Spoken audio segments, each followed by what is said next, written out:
Okay, this is a video on the soundboard at our church called the Behringer X32, and when it first loads, it's going to have this kind of screen on it up here. It has a nice little digital screen. This is a digital board. A lot of times, any of you been watching any of the sound team. You see the pressing buttons and you see all these faders, they're called, which are basically volume, for, more volume and less volume. That's what those are. And it's kind of cool on a digital board that it does that. The old analog boards, they used to have a lot of channels going all the way across. As a matter of fact, I'm going to go ahead and pause this video and kind of go and show you that real quick. So don't go away.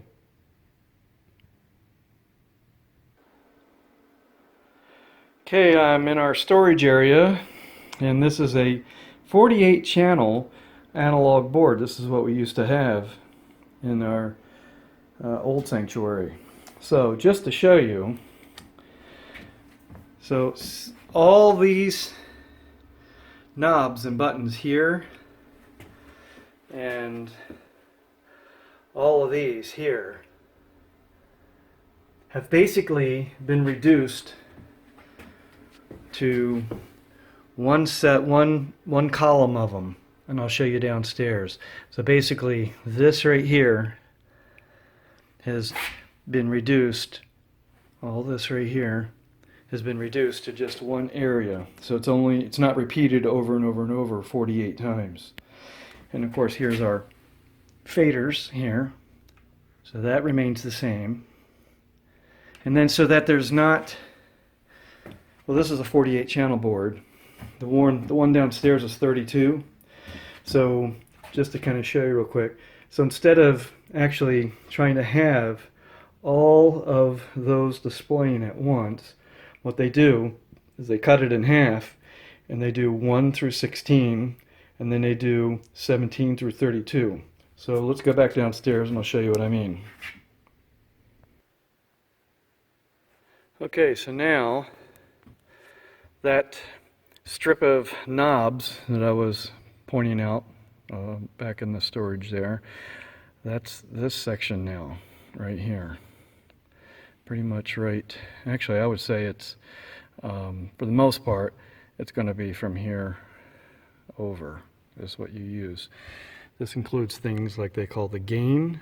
That's how much signal you're allowing to come into the board from whatever it is it's plugged into, whether it's an instrument, guitar, piano, drums, or vocal mics, things like that.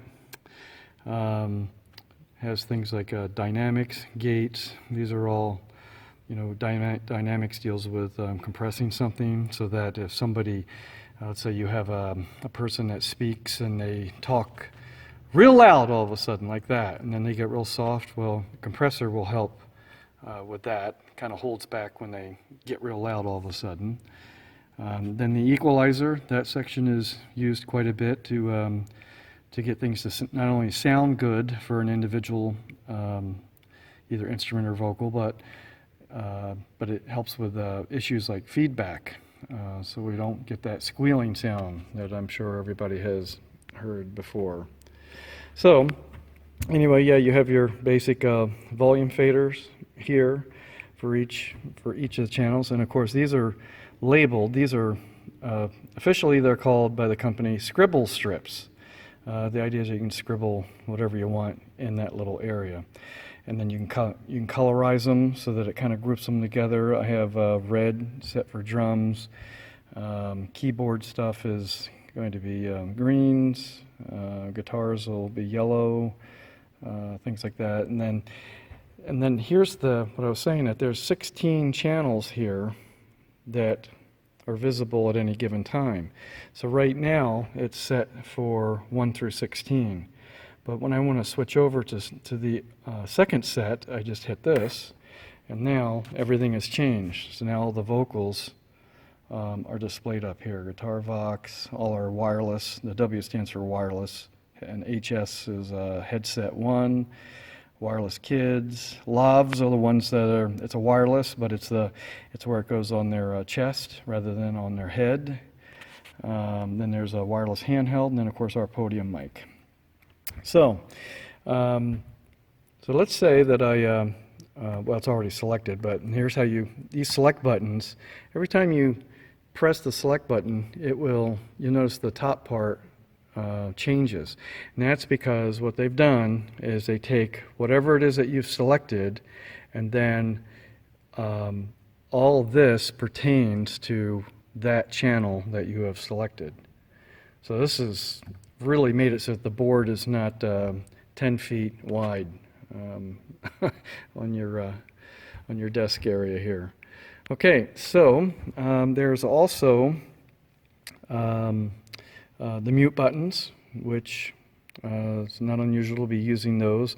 A lot of times you'll be using the mute buttons for things like in here, like if we have, if the pastor's here, mute and unmute. You want to unmute when the person is just ready to talk, and then mute them when they're done. Here's for the person that's going to give the children's message. So we have them wired up ahead of time before the service, and then when it's time for them to come on, you unmute them, and then when they're done, you mute them, things like that. Podium, you can mute and unmute from here. We also have it set up so there's a real quick, fast shortcut, and these are all assignable. I can make them different things, but this one we have set up as the podium mute. So as I press that, you see that it affects that channel over there. So those are some basic things there. The other thing that's right here is, you notice it says solo buttons. And solo buttons make it so that if you're trying to hear certain things by themselves or a group of things by themselves, you can do that. And in the house here, and in the sanctuary, that's done with the headphones. It's all set up to be able to do that. So if I wanted to hear just Cheryl and Susan, and let's say I wanted to go ahead and also hear just the piano mixed in, now I have three things selected, and I can put the headphones on and actually hear what that is. It's kind of a nice way to compare, the volume levels and things like that. And the headphone adjustment is right here, phones level right there. This one does nothing in this room. And we don't touch any of that stuff. That's all stuff I can explain later. Just trying to give the general overview for what we're doing with this. So when I press solo buttons, what happens is I get this blinking light. So when I want to clear it, they have a global way of just clearing all the solo buttons. So when I press that, all the three things that I'd pressed are now deselected. Okay, so let me go back to vocals here real quick. Okay, so let me put this back. Actually, when the board loads and you turn it on, it's always on groups, and it's always on instruments. So don't let that throw you off. That's just the way the board is designed. It's always going to make sure it displays 1 through 16, and then over here it's always going to display what's called groups. Now groups are like what I would call like a sub-mix or a subgroup of different channels here. So in this case, I have these 5 channels of the acoustic drums. I have them assigned, and also I've added the electronic drums here. Those are all assigned to this group here. And of course it's labeled, it's got the label of drums. So if I want to raise and lower the volume of the drums, I can do it from here with one fader. Otherwise, I'd have to come over here and try to, hopefully I have no more than, 10 fingers worth that I'm trying to move at a time. But you'd have to slide all these down and try to keep them in the same, distance, like this, with the up and down. So that just gets complicated. So, and we can do the same thing with vocals. We have the women set up on there it is, women's vocals, and then there's the men's vocals. Now 99% of the time, what you're doing over here is you're going to be adjusting the men's vocals. Currently, we don't have as many men as we do women vocals, so it's not unusual that this has to be up a little more. But that's the way to be able to do that. Okay, and you don't have to worry about a lot of this stuff up here. A lot of these things are already set for you.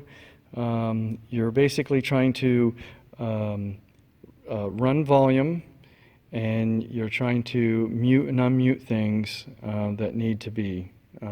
Currently, right now, we do not mute any of the vocals. So when the singers are done, they know to just put their microphones gently into the mic clip that's on their stands. So in the past, when we have the problem where when we try to mute all their mics, they'll get up there and the sound person has forgotten to unmute them. And so the praise team singers are then in panic mode. And because we don't have any feedback issues, we just leave those off. Most of the muting and unmuting is going to be happening with whoever it is that is the person giving the sermon, which typically is the pastor. There could be an associate, there could be a guest speaker, whatever. There could be what we call an officiant, who's helping the pastor through the service. And these are wireless headsets, which obviously they go over both ears, and then one wire comes out around the side of their head, and there's a microphone there. That's what those styles are. There is the wireless kids mic, that one, and number 4 and number 5, they are what are called lavs or lavaliers, and those go on, hook onto the person's chest area, usually hanging on with a clip with their to their shirt, in between 2 buttons or something. That's what that type of microphone is. And then of course we have a wireless handheld, and then we have the podium. The wireless handheld is located up on the stage. If it's going to be used, we usually know about it ahead of time, but that is where that is located. Okay, and then so that covers the 32 channels as they're labeled here. And then we have this last one, which a lot of times you may need to get to, because it's not unusual that the CD player and the PC audio is going to be needed. So we kind of have these set to what is a good starting point in most cases. The CD a lot of times is being used before and after the service for like pre-service music or post-service music, like entering and exit music. So there's that. These, when they are in stereo mode, they move together like this. You do not need to use both fingers on that. So they move in pairs that way, and then the same way with this one up here. So certain things are paired up that way. The rest of this you don't have to worry about. And the very bottom one here, you don't need to mess with at all. These are just other things that we have set for that. It's basically instruments, vocals, and the PC CDs. So that's why I have those labeled that way. Okay, and over here, just so you can see that, because groups is what shows by default when the board's turned on, and that's usually all that you're going to be doing with that. But I have a whole nother video on how to do the monitors. And the monitors are, there's 8 of them here, and we actually have more than that. We actually have a 9th one, which is the choir, and a 10th one, which is now for the electronic drums, so that you can hear the electronic drums. Electronic drums can't be heard unless they have an amplifier and a speaker, so that's why we use a floor monitor for that, so the praise team can hear it. And then just to show you the monitors in their positions, you can always double check. We have a few of them labeled. The piano, organ, this is where they're located. The drums, and where the bass is, and the guitar. So all that is on this little diagram here, and this stays here with the board so that people can reference it. You can see where the pound signs are, that's where the monitor number is. So 1, 2, 3, 4, 2 singers per monitor.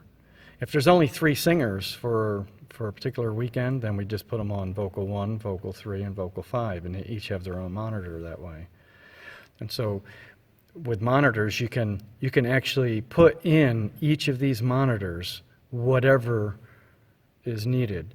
So if down here they want to have the piano in their monitor, they can, but these people never want piano in their monitor because the piano is right next to them. So things like that. And the organ has its own monitor. There's my drum set with the, I use headphones when I'm playing the drums. Then there's the bass player has his own, the guitar. And then here's that monitor number 10. I've got text up there stating that this is so that when the electronic drums are played, the sound can be emanating throughout this way, from behind, so it sounds like there's real drums behind them. Okay, so I'll go over monitors, like I said, with how to adjust them, how to make adjustments. On all these sections, there is what's called a view button. And the view button, every time you press that, view changes the screen over here so that you get more details as to what's going on. So let's say I wanted to actually look at the gain. So as soon as I press that, you can see if I press that back and forth, it toggles back and forth between the previous screen and what it is that I'm wanting to look at now. So this is the gain section. And so if I come over here, and let's find out what we have selected. Okay, so currently right now Cheryl is selected. So if I come over here, I can actually get a visual as to what's going on with her gain. So now I can adjust the gain right here, and I can go up. You can see the numbers changing here. So 26, 25, I can go up like that. The other way that I can do that is over here. I can actually use this physical knob here, and as I go up and down, you will see the lights kind of follow along. But if you're wanting more detail, you come over here and you can actually see the numbers going up and down in increments of usually of 0.5. And let me see. And then of course these encoder knobs, they're all designed so that if you're trying to go up and down, it's actually just works like a regular knob, but I can also press any of these knobs and it will make it do something. It's kind of like select or OK or do this, that type of thing. So all the knobs can do that. They either can turn and or you press it to get that sound to be able to make it do something. And I'll show you this real quick because they've upgraded the firmware here. I'm going to go ahead and play track 6, I think. Hit play. I'm going to come over here to the CD. And I'm going to select that channel. So I can see here's the output. Now this is what's really cool. I'm going to lower the volume. Is if I hit view for the equalizer, it's now color coded, and it was not before. So where you see red, that means think of it like when you're looking at your weather radar. Red means that it's very intense. There's it's either too much but it's at least indicating that that's what there's the most of. And then of course when you get to your lighter colors, the more blue it goes to that, all the way down to that where it's the dark blue. Yeah, right there. That's where it's the lowest. So if I was trying to troubleshoot something, if I was trying to figure out why there's too much sound for a particular area, or if I was getting feedback, I can actually make the adjustment for that. So let's say I thought there was too much bass in this, then what I can actually do is I come over here while I'm in the view of the equalizer and I know that I have my channel selected correctly. I can go up here and I can choose either, I have 4 different choices. I can do low, low, mid, high, or highs. And of course this is like treble, mid-range, and the bass area. So it's on low. By default it typically is on low when you turn the board on. So now I can go over here to the gain, and gain is up and down on this graph where that yellow horizontal line is. I can lower it like that. So you can see I can take bass out. That's taking bass out. This is adding bass. So I want to take out some bass in that area, and then I can move it by choosing, move it left and right by using frequency. So I'm going to turn that to the left, counterclockwise, and I can actually move where that's at. And now I'll play with those 2 knobs a little bit so I can reduce the bass. So now I'm not getting quite as much red. Now if I can actually turn the equalizer off real quick, just for this experiment here. You wouldn't do this during a live service, but if I turn that off, it'll show me the original source signal. And then I can turn that on again, and I can actually see how much bass I'm actually reducing. Or if I wanted to, I could actually add bass. You can see, there it is. So that's what the equalizer section is doing, and that's what they've improved on it at this point. Okay, I'm going to go ahead and fade the music out. Okay, I think that's pretty good. So hopefully you're not too overloaded, and I will look forward to teaching you something in the next video. All right, later.